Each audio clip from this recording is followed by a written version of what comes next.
Okay, and good morning again. If everyone could find their seats, we'd appreciate it. It is my great honor to introduce to you Dr. Michael Barratt. Dr. Barratt began work at Johnson Space Center in 1991 as a project physician and NASA flight surgeon. With board specialties in internal and aerospace medicine, he worked heavily with the U.S.-Russian Joint Medical Operations and Research Support Groups for Shuttle Mir and early ISS programs.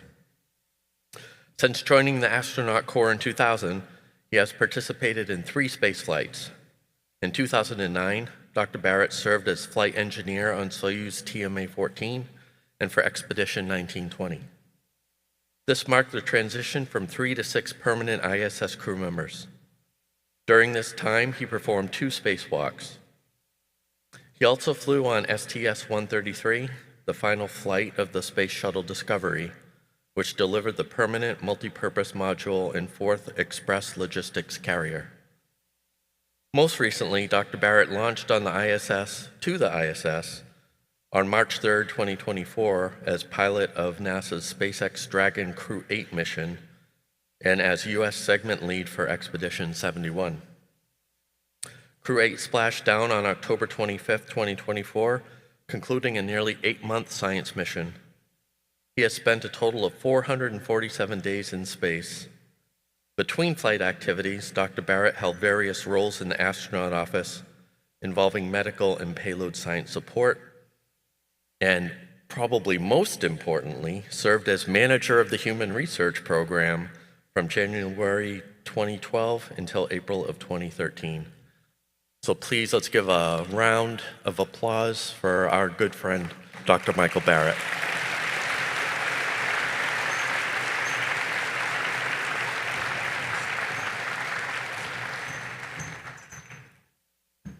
Okay, hey guys. I'll tell you 2 things right off. Number one, my attentions are a little divided today because we have a spacewalk going on, and Butch and Sunny are out there right now doing a spacewalk that I trained to do and I helped them to development work on. So keep in mind the ties between the ops and the science world, because that's going to tie into our talk a little bit. The second thing is that I would normally be nervous in front of a whole bunch of folks this big, except I know most of y'all and we all have dirt on each other. So we can be really, really candid. And what I want to do, are you guys hearing the echo like I am, by the way? I'm going to back off just a little bit. What I want to do is kind of talk about CIPHER from the standpoint of a human subject. Now, some people have already asked me, Dr. Schellhammer, is this going to be praise or condemnation for CIPHER? It's really not a analysis or report card on CIPHER. It's more to give you guys an idea of the backdrop in front of which a human subject experiences human science. And obviously CIPHER was a big part of it for me, so I've kind of focused it on there. There will be a couple of confessions in here, and I want to be really candid with you guys, and I'm trying to leave room for questions at the end because more than anything, I'm kind of interested in what you guys think in the scientific community. First of all, how many are familiar with the CIPHER project? Okay, quite a few, so I won't read this to you, but basically, CIPHER is kind of a Chex Mix, if you will, of scientific investigations, really weighted towards the priority problem areas in the human body. So bone, muscle, cardiovascular, cognitive testing, all of these things, and they're in an integrated package. Now, I have a lot of investment in this, partly having run the HRP, looking at our strategic fly-off, knowing what we really need to know before we put the station in the ocean. This puts a lot of that together in one package, and that's the operative word, in one package. It'll be integrated, everybody's talking to each other, and I'll tell you right off, that's one of the astronauts' common complaints is, don't you all talk to each other? Well, this is inherently doing exactly that. So we're pretty psyched to see it. I did help sign off on the final package before we introduced it to the astronaut office and did a lot of the reviews of the informed consents. And so it was really my pleasure to sign up for it. First of all, here is our crew, ISS Expedition 71 Plus. You'll notice the 2 floating heads there, Butch and Sunny, who we did not launch with, nor did we expect to stay quite as long as they have. They came for 8 days. They're still up there. In fact, they're outside right now. But this is focused a little bit on 71, even though we touched both 70 and 72 Just by quick introduction, Sasha Gerbionkin on the left, our Russian cosmonaut who flew up with us on the Dragon, Tracy Dyson, myself, Nikolai Chub from Roscosmos, Matt Dominic, who's the commander of our Dragon flight, Oleg Kononenko, who is far and away the records holder for time in space, 1,100 and something days, absolutely insane. And I've known Oleg since he was a Russian ASCAN in 1996, so it was really kind of a pleasure to fly with him up there. And of course, Dr. Jeanette Epps. Really quick, I will say up front, we were a very science-forward crew, and every crew designs an emblem, and mostly it's about exploration. There's usually a big Moon, Mars thing, with the ISS as kind of a stepping stone to that. We've deliberately wanted to highlight and celebrate the science that's been going on in the ISS, because really it is the central thing right now. It's an incredible laboratory. Thousands of people have sent experiments up there, many, many pages of scientific results. And we wanted to, like I say, really celebrate that with our emblem. And you will find the Moon and Mars in there, but the science is front and center. And that really was our genuine sentiment. I like to think of the ISS as the ultimate destination for the scientifically curious. Nothing you do up there is uninteresting.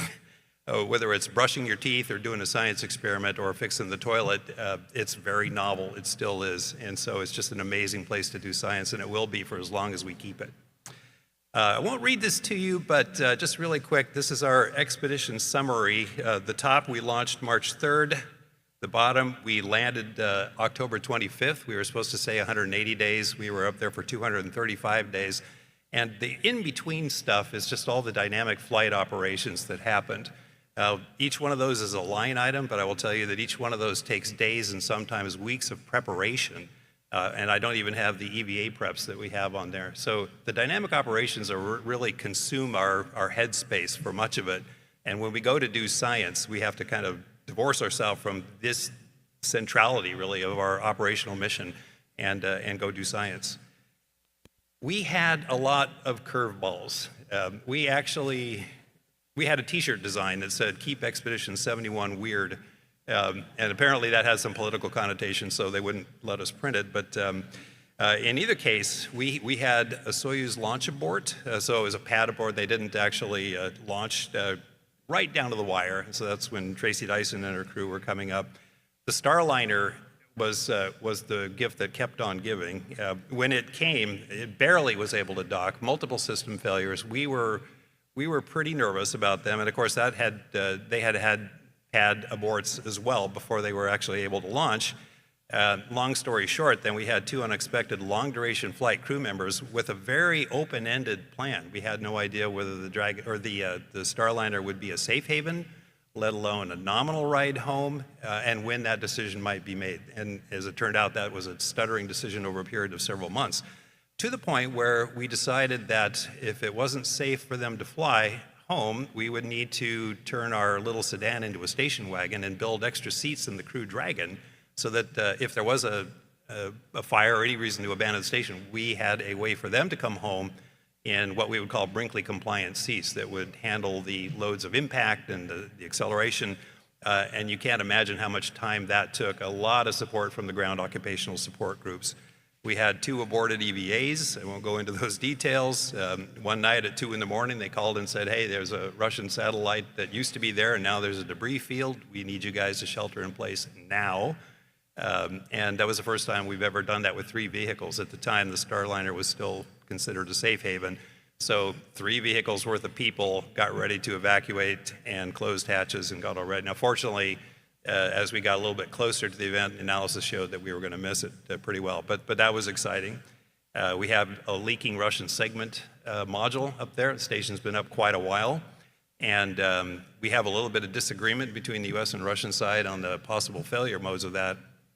But long story short, that led to us doing something fairly unprecedented, which was closing a hatch in the middle of the station and isolating the Russian side from the US side, which involved the Japanese modules and the Columbus module as well. That was really, really nerve-wracking. After working with the Russian program for 35 years, literally, having to close that hatch was extremely difficult.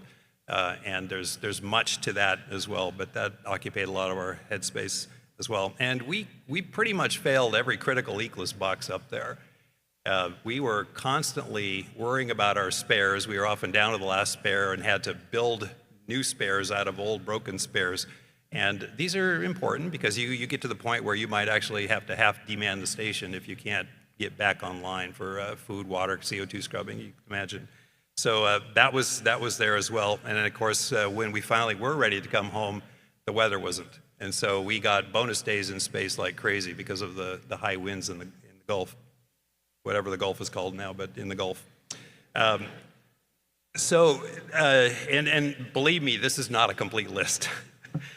So I will also tell you that this is going to be our new norm. It's an aging station. We have new vehicles. We have a lot going on up there. And the one thing I quote my friend David Wolf on is the only thing you know is not going to happen is Plan A, and that is very true for spaceflight.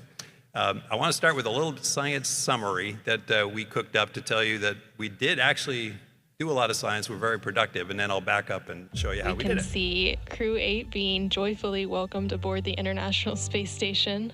It's just great to be back. There's such a sense of familiarity and homeness to the station. Can't wait to get back to work. I know that our flight's going to go by in a blink of an eye, and really anxious to start. It's pretty cool up here that our work is fun and it's fun to work. Our daily schedule is awesome to me because it's different every single day. For example, today I got to put together a launcher that's going to launch satellites in a couple days. It's going to launch little baby satellites out into space. Tomorrow I might be doing experiments, all kinds of crazy things. And then I get to go look out the window and take pictures, so it's pretty awesome. Research is constantly changing. It's never the same thing. Like, we have transparent alloys that we're working on, a lot of DNA sequencing. But for me, one of the things that I've been a part of from the beginning is the immunity assay so that we can look at our immunity function while we're on board the station. The ISS is an incredibly well-equipped laboratory, and we are testing everything up here from the life support systems to exercise countermeasures, but also the ability to do science. Mike Huntsville on 3, we're liking the way it looks from this angle. Copy that. This is really nice hardware to work with.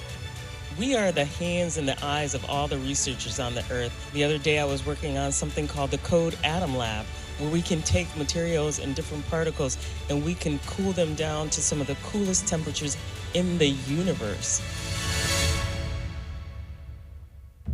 So many nations work together to put together this International Space Station. I love the space station, and I love being on Earth. When you look out these windows and you look at Earth, it just blows you away with its beauty.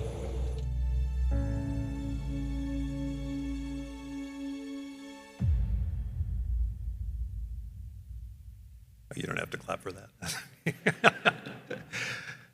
Let's see. So we had a lot of fun.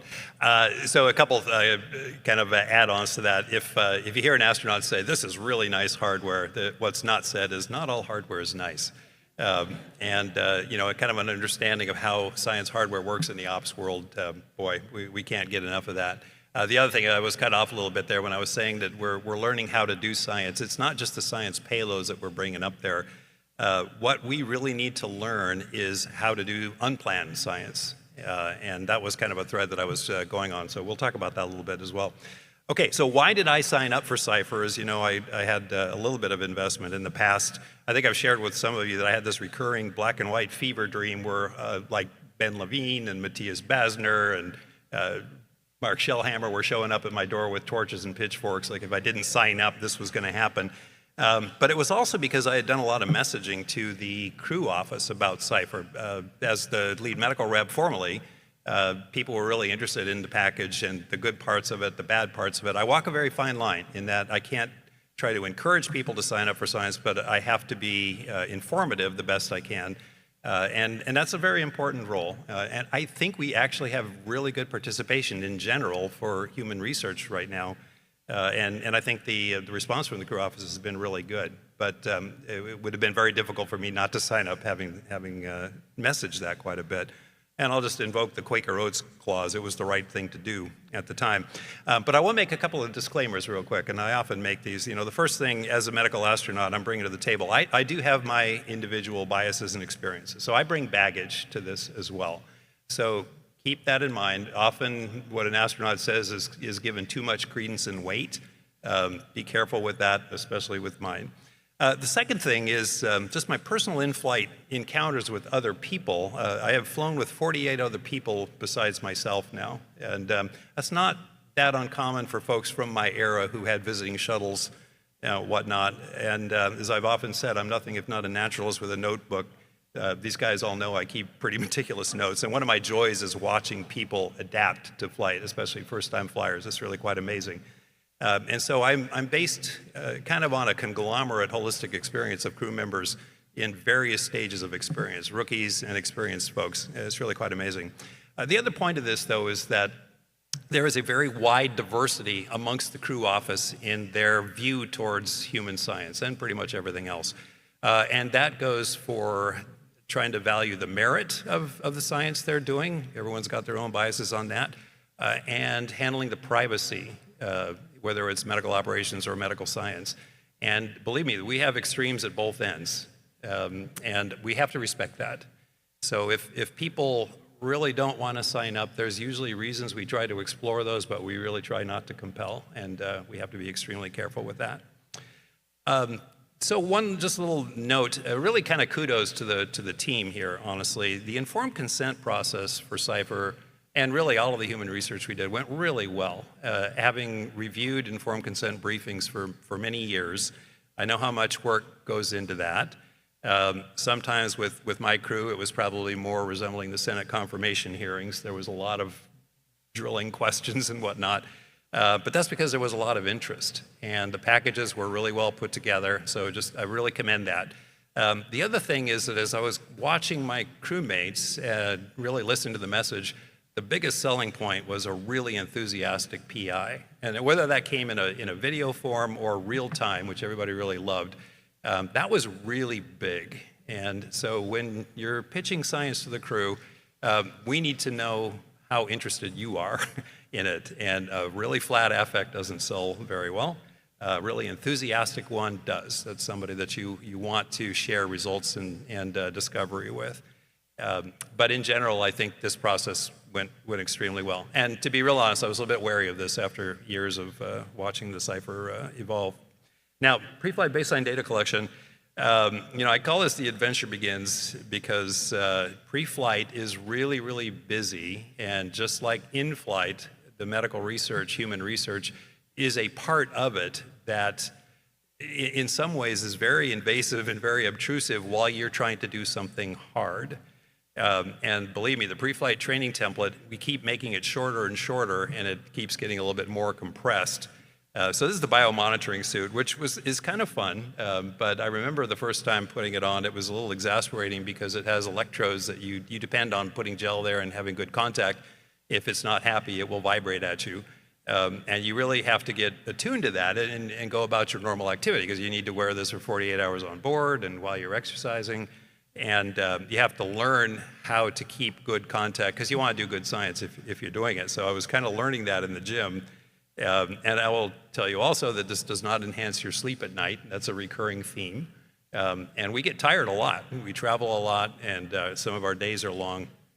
And I was training as pilot of the Dragon as well, so I had a lot of extra training. But I will also tell you that the Dragon flow is not a particularly challenging flow compared with Shuttle or Soyuz, which I've also flown on before. On the left is the neurovestibular chair, and that's a picture off my iPhone. It looked just like that, and I couldn't not search. So the right is an electric chair from a prison museum. The resemblance is really quite uncanny, I thought, except that it didn't rotate. But just that foreboding and the lighting, the monster lighting, was really quite amazing. And you're always wondering how you're going to come out of this. Are you going to be able to walk straight and do everything? I did it. It was fine. In fact, it was actually kind of fun. So but another darn thing. And this, let's see, I forget exactly what I was doing, but I was going directly to a simulator session right after this. So you worry about being a little discombobulated. 2 points here. First of all, we travel a lot in the in-flight or the pre-flight training time period. And of course, everybody wants to train their own modules. So we spent a lot of time in Russia for the Russian segment, Japan, and Europe. And that means that when you do come back to Houston, you're really compressed. And the human research baseline data collection tended to be concentrated in really short, heavy blocks. So we'll talk about some of those compatibilities there. The other thing is this, I'm just showing you a very sad testament to where we are right now. We're not allowed to fly U.S. aircraft into Russia. We're not allowed to fly Russian aircraft.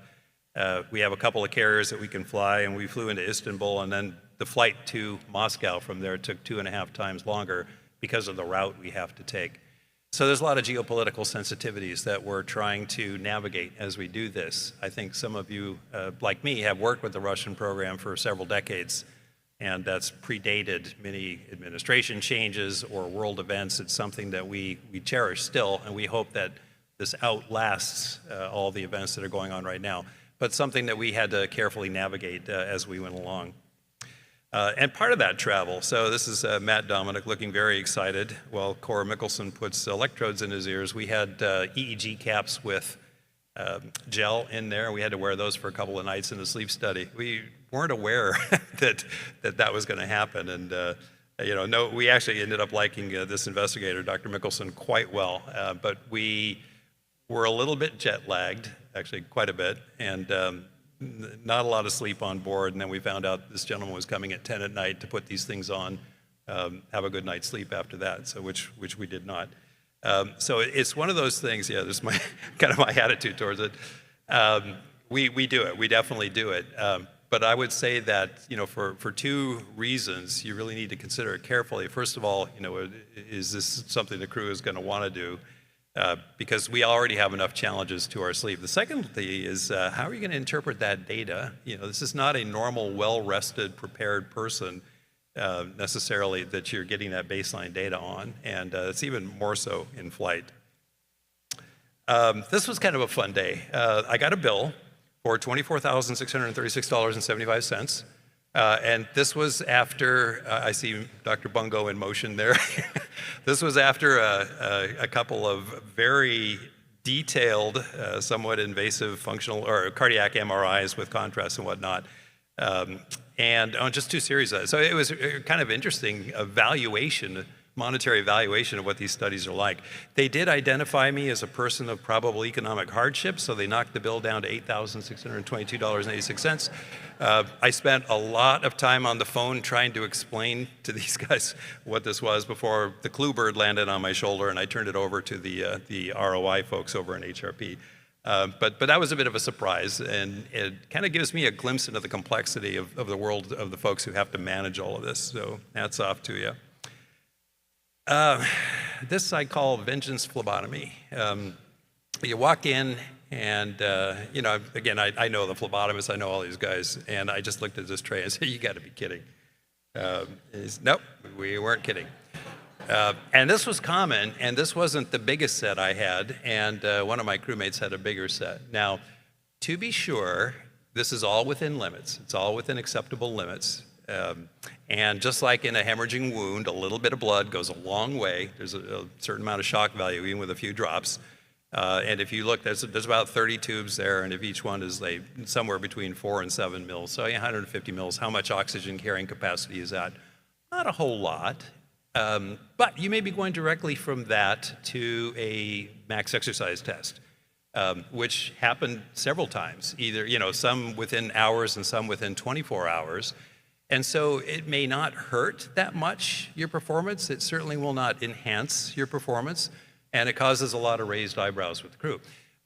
You will also, these are typically fasting, and it just happened to me on several occasions. I would also show up for this, and I had to be fasting, and then I went immediately across the street to do cognitive testing. And God bless you, the cognitive world. You guys, you had to put up with me all that time, but I come undercaffeinated, just having been bled, not fed, and I have to do what I call this soul-crushing cognitive testing, some of which I couldn't even figure out on the ground. And so, okay, we do it. We do a lot of things that suck. This sucks a lot less than many of the things we do in the operational world. But again, how good is the data? When you're interpreting this, is this a normal subject who independently is going to this study that is normally vetted as a single study, right? So everything, again, within limits, but when you put things in combination, you get a bit of a different outcome, I would say, and a bit of a different approach, certainly by the crew. So I don't know how you could do it any better, because again, we were so hurting for time and everything was so concentrated. But I would just put out there for awareness that vetting one experiment individually is part of the understanding. Really understanding holistically the combination of these things is another part. Okay, getting close to launch. This is the lovely Dr. Rusana Serebrikova, who's a very experienced Russian flight surgeon, and she's dressed that way for a reason. We talk about the ratio of pre-flight enemas to launches. Normally, you want that to be 1-to-1. It wasn't quite for us, but she was getting ready to do our Russian crew member, and the Russian philosophy is to do a pretty darn complete cleanse, for better or worse. I experienced that on my Soyuz launch.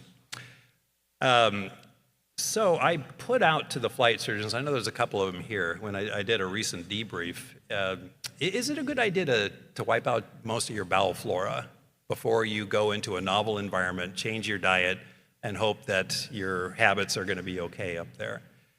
I'm not advising one way or the other. I'm just saying that this is something that we don't really consider that much. Having looked at a lot of the literature on that, you really do nuke your bowel flora pretty good when you prep for a procedure, and this is kind of akin to that. And it takes 12 days, 2 weeks to recover.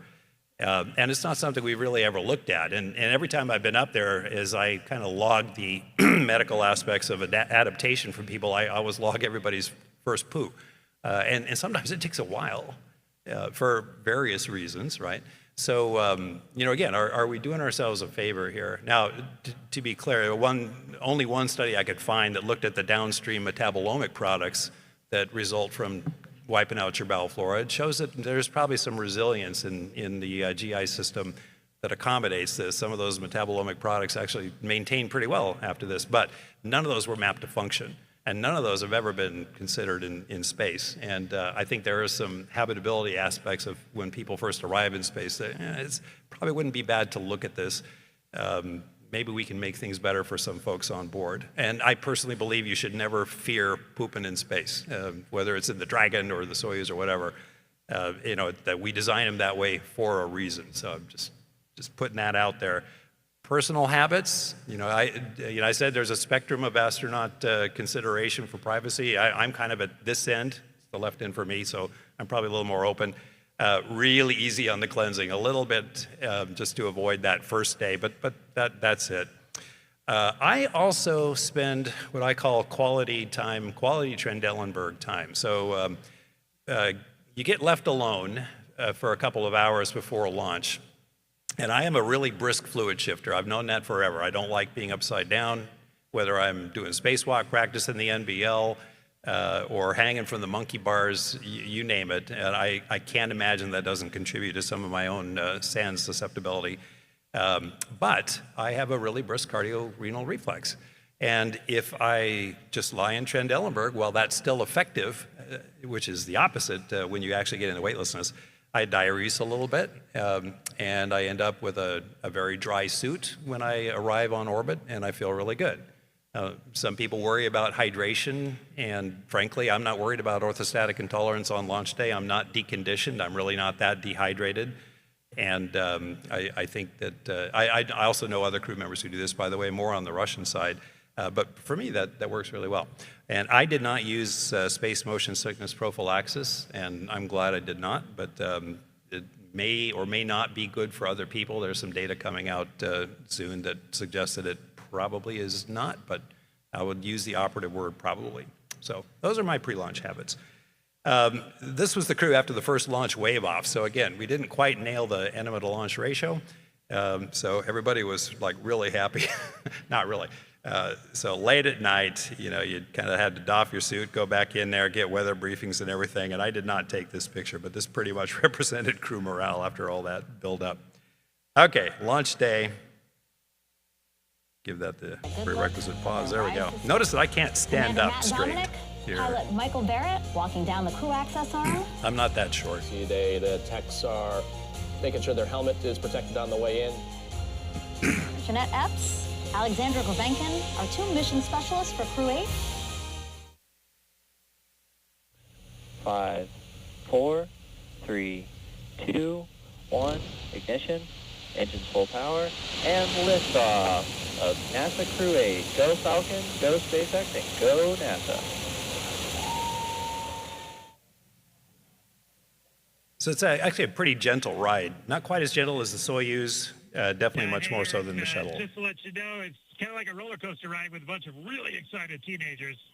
Just want to mention the NASA community is just a really warm but steely-eyed family that does amazing things, and it kind of hugs you, but it pushes you into the unknown while watching your back.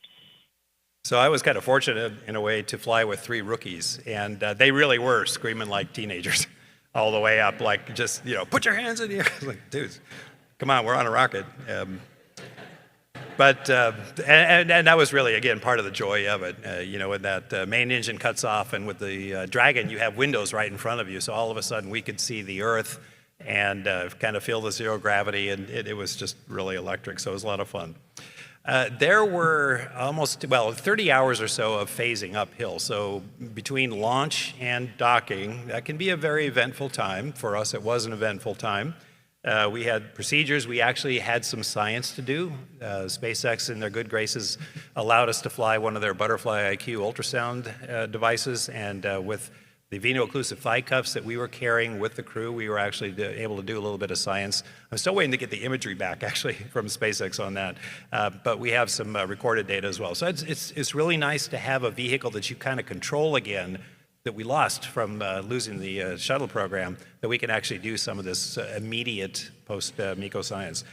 Anyway, fast forward, I will tell you that we arrived at about 10 in the morning. I had gone about 30 hours plus the launch day, so probably 36 to 40 hours without sleep. And then it was a really busy day. A lot of that was science data collection. So went immediately to the Columbus module, and was during neurovestibular tests and a bunch of other things. And again, I mean, we did it all, but I'm not sure how well people appreciate the condition of the people who were actually subjects that day. And probably the schedule, we talked to our flight directors after that, the schedule might have been a little too aggressive for us on that very first day. Now, if everything had gone well, everybody had slept well, you arrived fresh as a daisy, great. It's just not something you could count on, and again, something I think you have to account for. Just a couple words about veno-occlusive thigh cuffs. This is Matt Dominic, and he's wearing his investigational thigh cuffs really for symptomatic relief.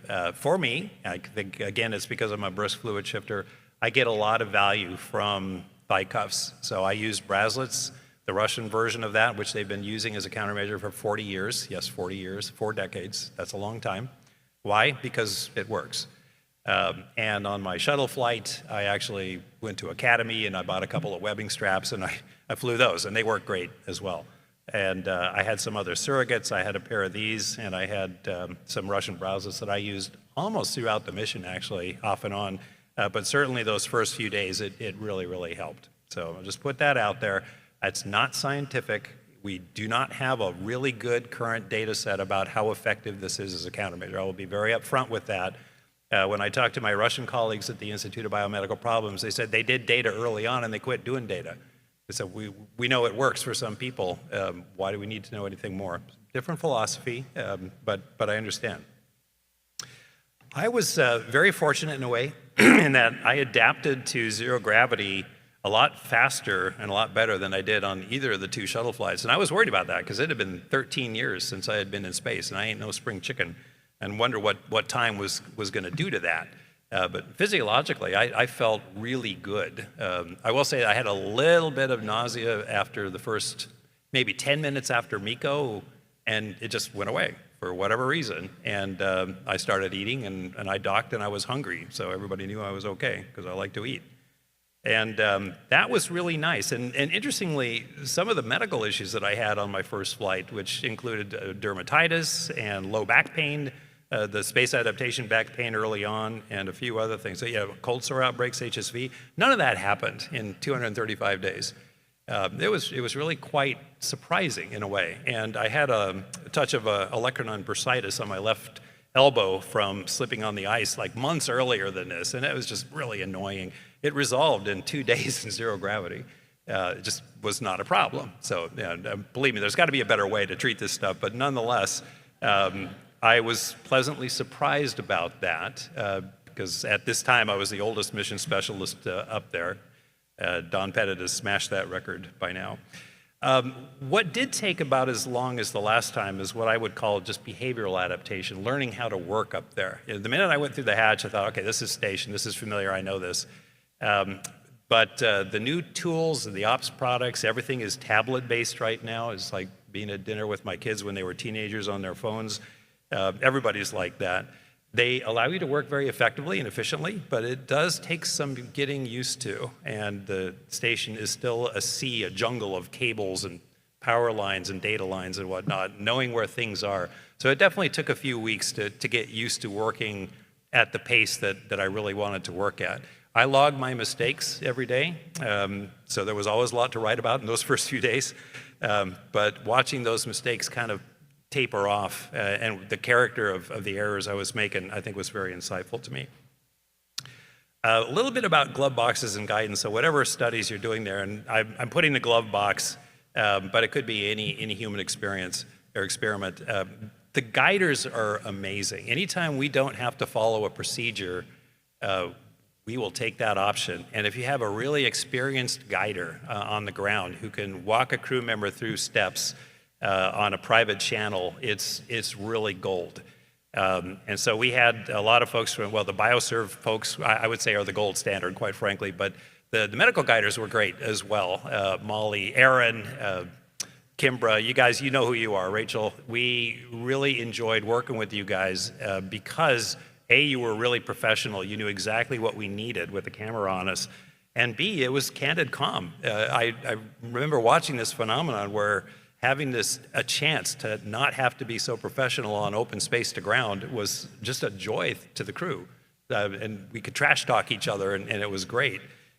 So anytime you can substitute that for a procedure, especially a meticulous one that you're trying to get the crew go through, even if you have a camera over the shoulder, go for the guider. I do bring this up as just sort of the background noise. This, my friend Steve Hart has termed the mid-mission molt. You're always shedding skin up there. And this was the inlet screen on my crew quarters one day. And it actually goes on for quite a while, but dead skin is everywhere up there. And you can see the burden of that for a few weeks after somebody first comes up. And so this is, you know, we're all in the same atmosphere breathing this stuff. It's something we think about a lot, but just know that this is going to happen. The calluses on the bottom of your feet go away. You're going to have tender feet for a while. One Saturday morning, I was cleaning it, and I saw this. My first thought was Matt Dominic, because this is not the first insect I found in my crew quarters, the first one being a large rubber cockroach that Matt had put there. But this was a fairly good-sized spider, which Matt did not put there. And was just recently deceased. And we found out that we didn't find out. We were trying to speciate this thing to figure out, did it come from Kazakhstan or Wallops or Kennedy Space Center? We're still waiting. It's in the hands of a arachnidologist in Colorado right now. But that was really interesting. We figured that it probably came up on Starliner. It probably passed away after a certain number of weeks of no food, and just drifted on the ethers, and for whatever reason found its way to my quarters. Columbus, where a lot of human research is done. This is what it looks like on a good day in there. You are surrounded by stowage bags everywhere, and we use them as surfaces to deploy whatever experiment we're doing. It takes a while, even though the stuff, when you pull it out, it's actually very nicely stored, mostly overhead Columbus 4, or Columbus 3, and but then you got to figure out where you're going to put it, how you're going to deploy it, how you're going to access it. I would really love to have some type of a fold-down table on the Columbus end cone where you could just put things like we do in our what we call our mini work assemblies, the MWAs, to make that a lot more effective. But just understand, this is what we're going through, and especially when you're trying to position yourself for either ultrasound or the iSafe. Like this, the iSafe, you can't see. My feet are between bags down there trying to hold on, and I'm holding on to bungees down there below. I highlight iSafe because a fairly sophisticated experiment using electroretinograph electrodes right on the eyeball, and I was a little skeptical about this, but it worked really well. And Tracy, TC, and Jeanette both got really good at putting those electrodes on my anesthetized eye, and doing the optic pressure, the IOP as well. All that worked really, really well. So hats off to the hardware on that one. It's very technique dependent, so well done on the training as well. We did have some excitement when we got all dilated and got those put on, and there was a fire drill, I think, at JSC, and everybody had to evacuate. So we were just kind of sitting there for quite a while, but that worked out very nicely. One observation, and it is just that, an observation, don't take it for true, but a lot of us have found that when you dilate your eyes up there, that they stay dilated longer than down here. Now, never really timed it that well or measured it that well, but that's everybody's impression. And that could be the surround, just the lighting on station. It could be that you just don't clear the drops in the eye. I don't know, but you are out for the evening. And if you're trying to count on reviewing procedures, for instance, the next morning, it's going to be difficult. So a lot of us found that. Science surges. We had SpaceX 30 come with a huge package of science, human and otherwise. And that was just like 3 weeks after, 2.5 weeks, I guess, after we arrived. So we were still kind of getting our legs under us, well, actually out from under us, I guess, and getting used to working up there. And we worked late most nights, actually, while this was happening, because there was so much to unstow. A lot of the science was one-off or not very often run, and so there were a lot of unforeseens in the procedures and the stowage notes and whatnot. So you get a tired crew. Another aspect of it, in the galley, note one, typically any particle that floats in the galley is food, and we go grab it, we eat it, like whales doing plankton. So on the left is a grain of brown rice. On the right is a mouse turd. And they are the same size, the same color. So there was some of the things that you just had to retool while you're doing these science surges, but another part of our world. I show this mostly to show the work surface there. I was in the medical kits a lot for a lot of reasons, some of which I actually made some medical training videos, and we're going to try to figure out how we're going to make those available for folks. But that work surface is just a really good place to do a project. And some of our science actually had us go deploy a glove box on a bogan arm with a laptop desk, and it was very ponderous to try to build something like that. Whereas you've got these two surfaces, they're magnificent. I would add a third up there if I could. They're close to cameras, lighting, comm, everything you need to really get work done, which is really quite nice. A lot of people ask about blood draw. We have a blood draw station that's always out there and very, very convenient to use. All of my crew members really decided to stick themselves. I had to help just a few times, not very often. It's something everyone took as a point of pride. And so we really thank the folks on the ground who wanted to help support this, but y'all trained us really well, and this works really well. This is in Columbus as well. Biosuit, okay, it's close to confession time here. When you're wearing this, and I had the mobilograph on there as well, and you're doing something sophisticated, this is the H-bond experiment with kind of neuro organelles, and all of a sudden it's the top of the hour and you have to stop, straighten your arm. That's okay if you're at a good stopping place, but it's not always. So it's something you had to kind of work around. There's no other way. You guys can't do anything different. It's just something we have to get used to and work around. But I do remember being called by the ground once saying, what's wrong with you? You're doing this and all of a sudden I'm just putting my arm out there to rest a little while. So that happens. Confession. One time I put on the biosuit. I think there's some Marshall guys listening now, so they're yucking it up probably pretty good. It took me 20 minutes to get the suit on, and I was thinking, what happened? Am I so much bigger? What is going on here? I finally did wriggle into it, and sensor contact was fabulous. I didn't get vibrated at once, but long story short, it ended up I was putting on Tracy's. Tracy's a lot smaller than me, and in my defense, where these guys were stowed, there was a little tunnel in the back that people weren't aware of, but mine was actually off to the side. It wasn't there, so I grabbed the bag without looking at the tag at the end of the drawstring. But man, I had no problems with the sensors, but I did get it off as quickly as I could. But you know, you learn, you have to exercise up there with this as well. And again, it doesn't really enhance your sleep up there. We did have a very good relationship with our Russian counterparts. I just want to throw that in there. In fact, what we did was critically dependent on that relationship for all sorts of things, especially with that leaky module and some of the other operational things that we had to do. I sometimes would go down and help these guys with science, with blood draws, and a couple of other things. And that relationship is still strong and critical to us. I'll just put that there. Towards the end of our flight, I have a reason for showing this. We had actually asked to do a ship-to-ship link-up with Polaris Dawn even before we launched. And at the end, close to the end of our flight, I was really wondering if Polaris Dawn was actually going to make it and launch before that. But they did. We had a fabulous time. These guys are our colleagues. We know them all. I love the idea that there is a community that is across commercial lines and international lines, I would say, as well. But that's something that I think is only good for us. How we turn that into communication and make sure we share results, medical issues, and things like that is still a little bit dicey, but we do in our way, and nobody should have to reinvent the wheel. But the other thing about this is that between the 12 of us on station at the time, we were doing a Soyuz handover, and the 3 on the Chinese Tiangong station and Polaris Dawn, there were 19 people in space. That is the record.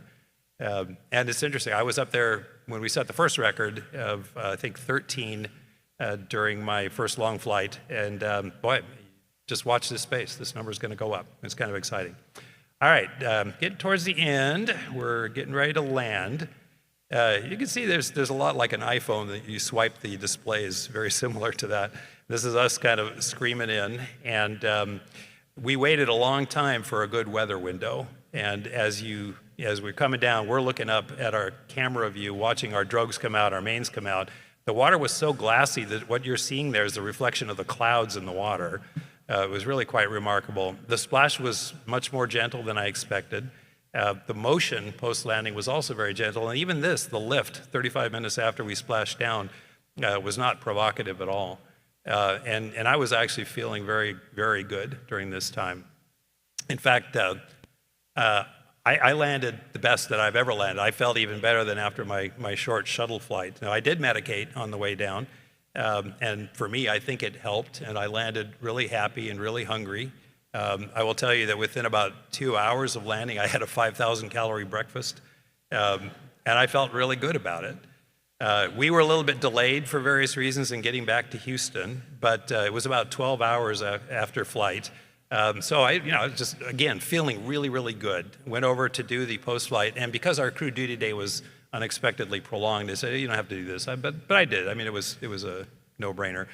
This is pre-flight, tandem walk, arms crossed, eyes closed. Why would we ever do that? But because it's good data, right? We're trying to figure out if we could walk to a habitat if we landed on Mars. We wouldn't do it this way, but I get it, visual stimulus. So I was pretty good.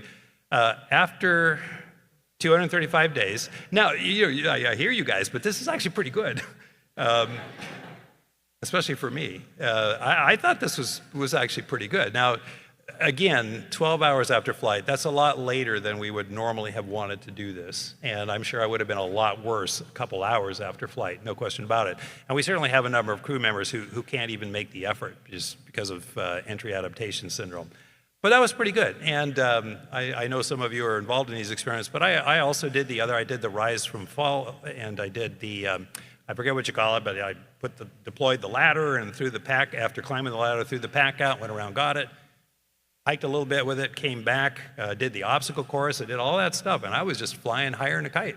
And I went back to my crew quarters, and I was feeling so good, I just started hot dogging around and doing some twirling, and I was really good until I wasn't. And this was, 16 hours after. I can't imagine how many times I've warned crew members to watch out for the pitch feedback loop, the positive feedback loop that happens when you go, say, to tie your shoes, and you lean over, and the pitch axis is very sensitive, so you start tumbling a little bit, and then the weight of your torso kicks in. So your ability to recover from that forward pitch gets a little bit worse. And that makes you go a little faster, then a little bit more pitch provocation, then a little bit more weight, and bam, I went down, got cold cocked by the molding. My wife was there. She asked me who the president was and what year it was, and having answered those correctly, I got this much sympathy. And she said, let's take your mug shot, right? So, and this turned into a lovely black eye. So, bottom line, I mean, this is on my list of stupid things I have done. That pitch axis remains very sensitive, and you got to watch out for it. And no matter how good you're feeling, you still have to be conservative and be careful. I remember, again, walking in, You got to be kidding. No, you weren't kidding. And I actually was scheduled for a max exercise after this. I'd actually had that changed to another day. Okay, so I'm going to close with a couple things, and we'll open it up to questions. I'm really interested, again, in what you all think. The relationship with the science community is really crucial. You know, having a congenial, collegial dialogue with you guys between the crew it pays big dividends. It's not easy to do. And your shot at doing that ends up being your informed consent briefing, your BDC, and your in-flight support. So during BDC, if you come ready to answer any question and really talk about the importance of the science, that's really key. And again, those closed channel conversations we have on board, just solid gold. Anything we can do to foster an understanding of the operational environment by the science community is really important. That's sticky. I tried to do that when I was running HRP. It kind of dropped off in a lot of ways, but you really need to think about our world, how your science integrates into our timeline, what the operating conditions are, what the background surround is, if you will, under which your science is being done. And I would really like to see people eager to understand that ops environment better. We have a couple of ideas how we might do that. But again, it's going to take some effort. The astronaut's report card, we get graded on a lot of things. It's a very formal process, the Astronaut Evaluation Board, and it is your skill set, it's your leadership, it's your teamwork, your communication, and a few other things. Participation in human research is not on there, and rightly so. We cannot put that on your grading report because it kind of would be compelling people to participate in research, which we have to be very careful doing. You know, having said that, I think people do sign up pretty well, but remember this, if somebody, especially a rookie who's got a big job, has to be uber qualified in everything, EVA, robotics, and might be commander of a vehicle, and are really worried about their training flow and excelling in those things so that the report card is good. And as we put these on the report card, not just to give a good number, because we really believe these are important. So they're weighing that. It's not a slam on scientific merit. It's really the holistic operational readiness. And this is the last couple things I would put on the wish list for exploration. So science agility. We find a lot of things up there that are unexpected, and sometimes we have time to do things that we didn't anticipate necessarily, and we're surrounded by equipment. But boy, it takes weeks sometimes to get permission to use that equipment to do something scientific. And again, being this destination for the scientifically curious, you just feel like your hands are handcuffed behind your back when you're told you can't use a certain thing to do an investigation that's never been done. We need to be a lot more agile, especially if we think about exploration, which leads me to the second point. You know, we talk about transition to ops for, say, a medical countermeasure or a medical treatment plan, but autonomy has got to be one of those as well. So you need to be ready when you explore Moon, Mars, or anywhere to study things that you don't have a payload designed to do or an investigation designed to do. And there's a short list of things. Most of it involves imagery, you know, microscopy, but I would say mass spec. For medical things, you want tablet-based diagnostics, the ability to do pulmonary function tests, and a whole bunch of really simple things, biochemical analysis, that will allow a crew member to respond to a finding that they weren't anticipating, and that is spaceflight. And we don't want to develop that on the moon. We want to develop that before we go to the moon. That was a point of frustration for us up there. It still is, I will say, with one of the ultimate science geeks on the planet up there. So something that we, I think, need to work on. Okay, I will stop there, and I will take some questions. Yeah, I'm learning spelling from... So, okay.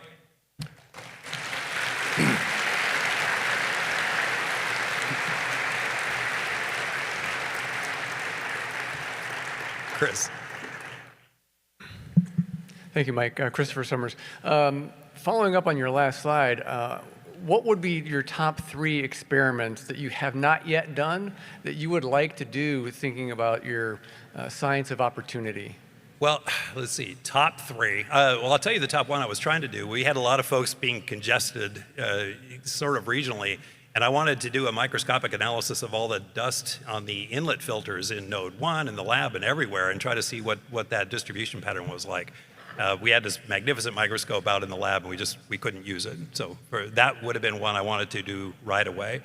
And I would definitely do a little bit more anatomical surveys with ultrasound. Those are my top two. Let me think about the top third. Go ahead. Yeah. Okay, thanks, Mike. Richard Hewson, PI. I know who you are. Yeah. Not everybody does. Okay, so my apologies for the bad sleep with the biomonitor. But let me tell you, when you put Tracy's shirt on, we got excellent signal quality. So, I'm glad you confirmed what my impression was. Yeah, those electrodes were really held nice and securely, and that was really great. But then you switch back to your other shirt. So, yeah. Your comment about the remote guidance. Danielle, who talks to you in space, she and I sit there frequently saying, oh, if only we could tell the astronaut, take this wire and put it there rather than look down at your iPad. Yeah. So I don't know how that gets. I mean, Danielle is up there with one of the best guiders anyway, but what kept you from doing that, or what kept her from doing that? She's sort of the protocol. So she's told, I can't just sort of jump in and tell astronaut A, you shouldn't be doing that. Well, then that's one thing we can fix. In fact, interestingly, a lot of our guiders had no problem. If we were doing something idiotic, they would tell us immediately. And we want to hear that. We don't want to hear afterwards that we could have done something that might have given us better data. Yeah. So let's talk about that, because I think that's something we can fix. Thank you, Richard. Good to see you. Mark, excuse me, Mark Sheehan Auckman at the Johnson Clinic. You mentioned something about long hours and sleep deprivation, and this is, of course, a long-time issue for astronauts. You're better at everything when you're well rested. What's the status of that? How much of a problem is sleep deprivation, both during launch and while you're there, and what can be done to improve that? Okay, so a couple things. The investigative stuff that we do, a lot of that, again, doesn't enhance your sleep, whether it's ear electrodes or the biosuit, no question about it. But I would also, in context, say that's a tiny fraction of the things that assail our sleep.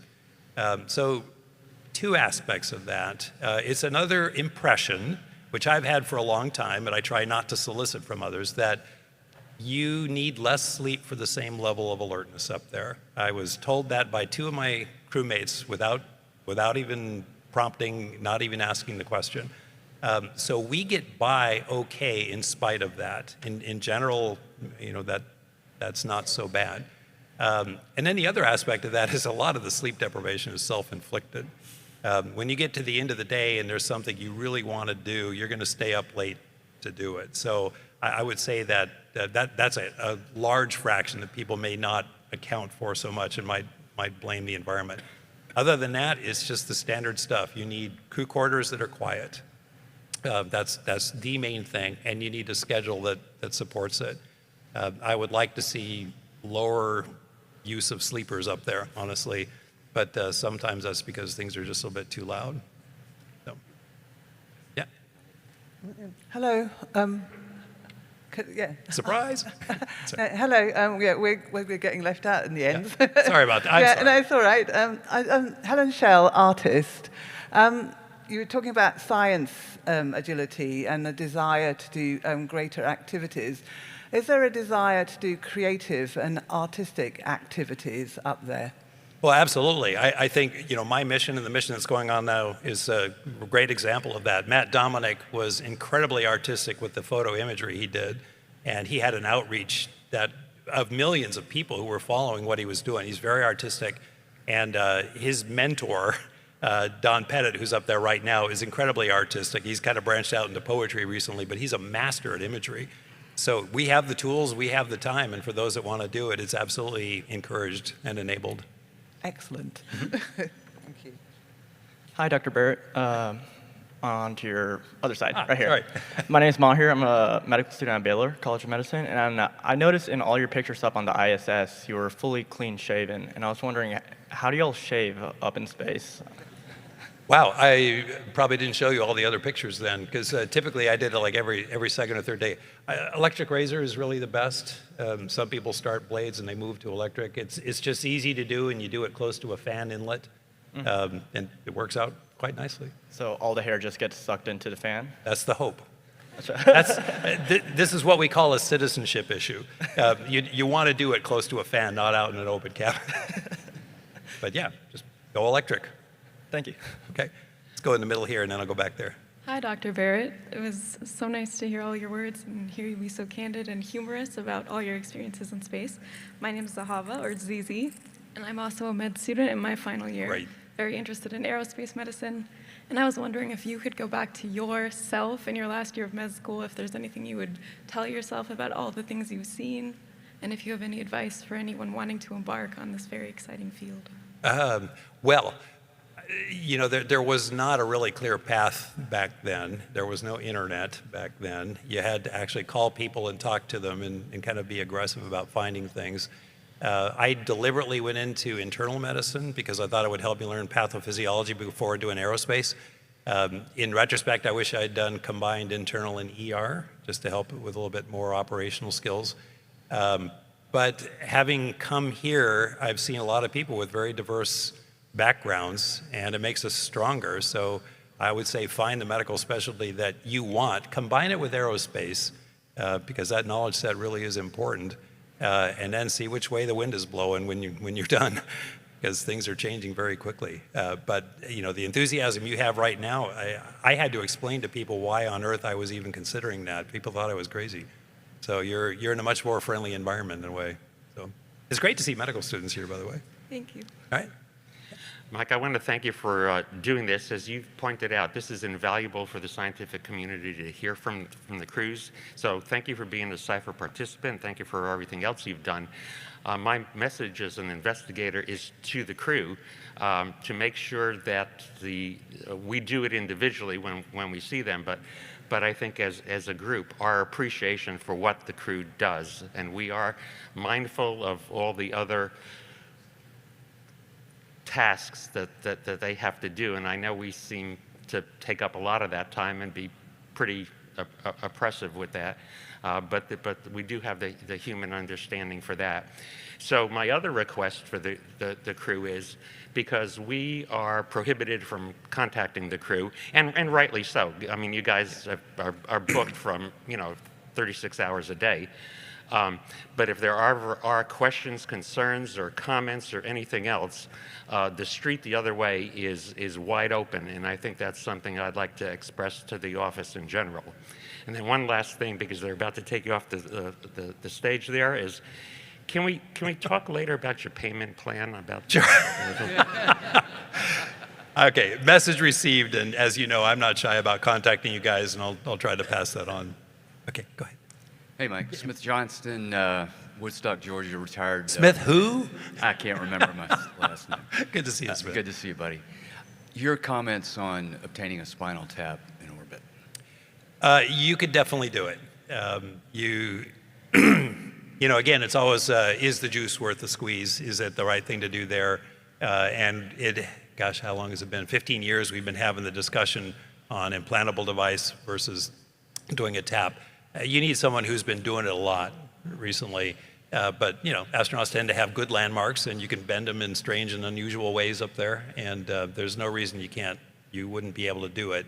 You just need to be ready for what happens afterwards, but potential headache. Thanks. Yep. And then you just lie them flat, but they're flat anyway. Yeah, lie them flat, but who knows what. Flat. Okay, can I take a couple more? Okay, come on up. Okay, go ahead.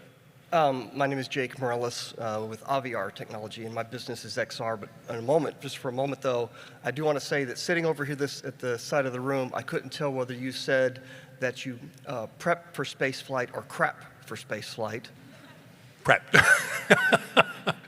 So, my question is somewhat mercenary. Did you have an opportunity to do any work with any of the HoloLens technologies and virtual reality and augmented reality technologies on board for procedures? And if so, what was your experience with that, good, bad, or ugly?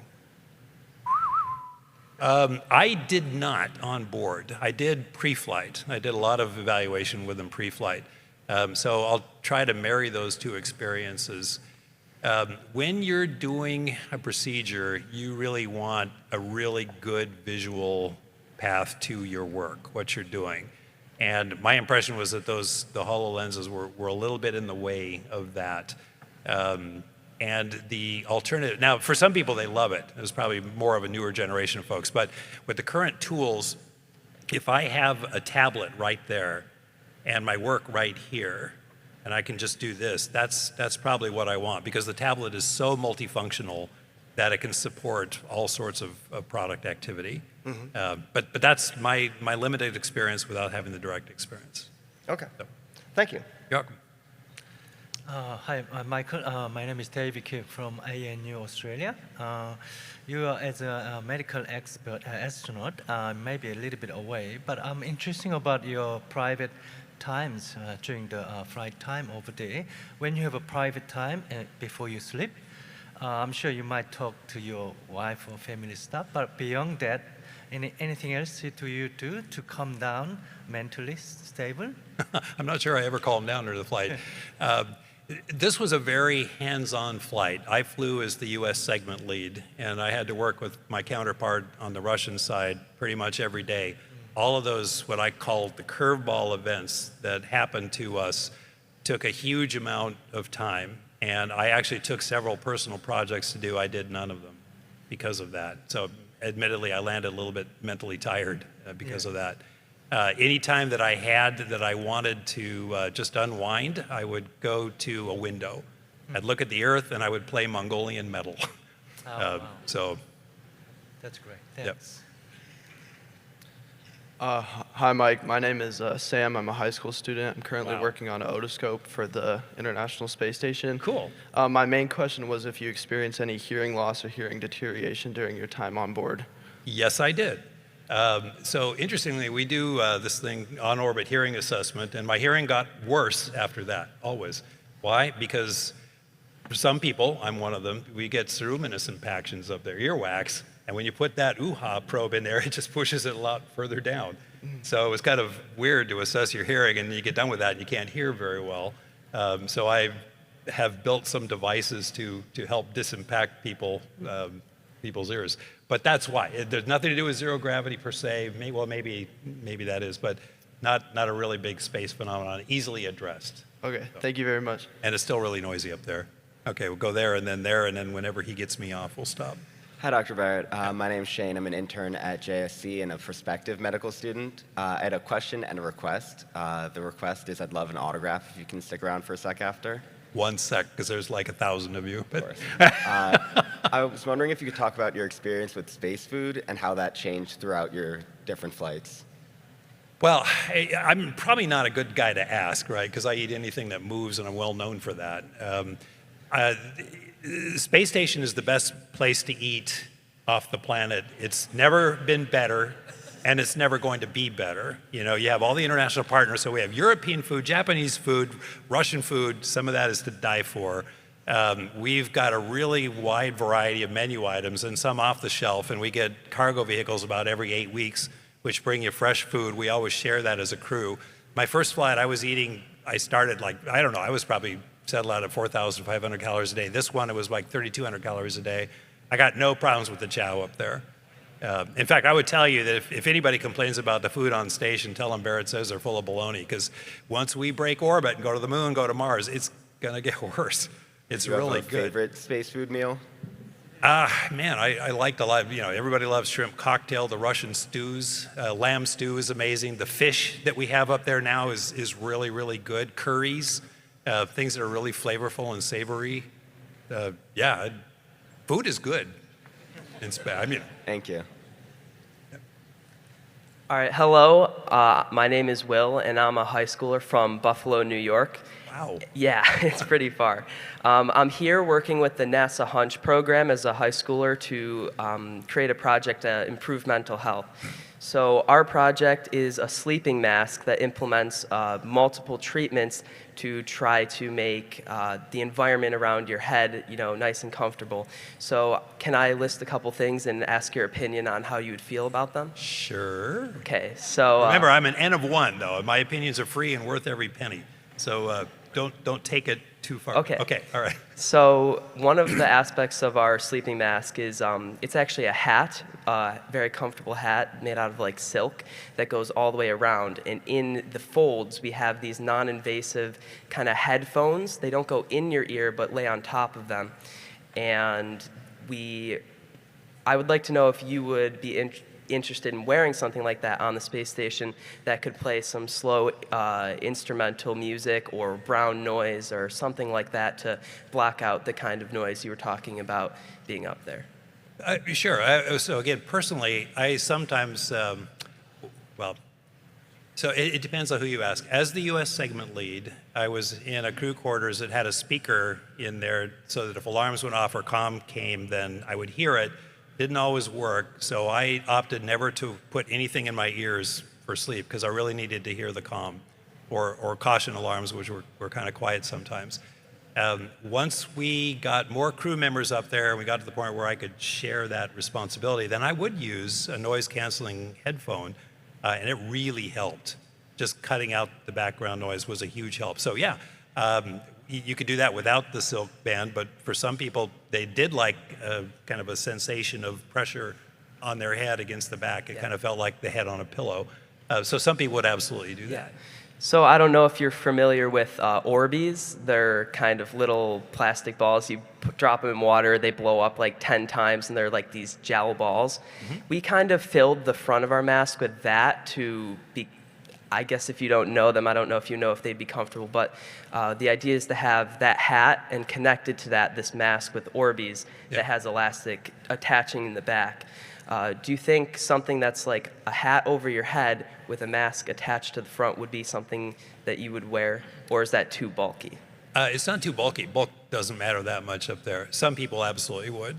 Okay. It's probably not the first thing I would grab. I never use sleep masks or anything like that, but many others absolutely wouldn't go to sleep without them. So we're diverse, but yeah, I bet you would find a market. I realize I'm taking up a lot of time, but could you give me one thing you would hope to have an improvement on in your sleeping, other than the question that was asked earlier, like really just maybe about the mask?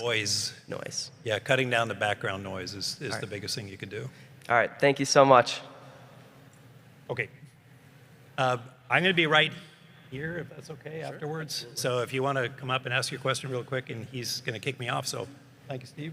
Thank you so much. All right.